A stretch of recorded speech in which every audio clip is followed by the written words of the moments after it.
సంఘానికి మ్యాక్సిమం 20 లక్షల వరకు మరి బ్యాంకుల నుంచి రుణాలు అందించే కార్యక్రమం కానీ, అదేవిధంగా ఈరోజు డ్రోన్ దీదీ పేరు మీద మహిళలకు అనేక రకాలుగా డ్రోన్ పైలట్స్గా శిక్షణ ఇచ్చి ప్రతి గ్రామంలో ప్రోత్సహించేటువంటి కార్యక్రమం కానీ, అక్కడ నుంచి మొదలు పెడితే ఈరోజు స్పేస్ టెక్నాలజీ కానీ, డిఫెన్స్లో కానీ, పారామిలిటరీలో కానీ అన్ని రకాలుగా మహిళలకు సమాన అవకాశాలు ఇచ్చేటువంటి ప్రయత్నము మోడీ గారి నాయకత్వంలో మా ప్రభుత్వం చేస్తూ ఉంది. ముఖ్యంగా ఇటీవల రిపబ్లిక్ డే సెలబ్రేషన్స్లో కూడా ఎక్కువ మంది డిఫెన్స్ డెమోన్స్ట్రేషన్స్లో మహిళలే నేతృత్వం వహించిన విషయాన్ని ఈ సందర్భంగా మనవిస్తున్నాను.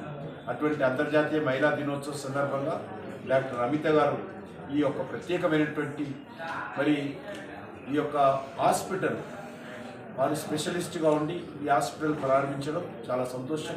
వారికి మరొకసారి అంతర్జాతీయ మహిళా దినోత్సవ సందర్భంగా మరి ప్రతి ఒక్కరికి హృదయపూర్వకమైనటువంటి శుభాకాంక్షలు.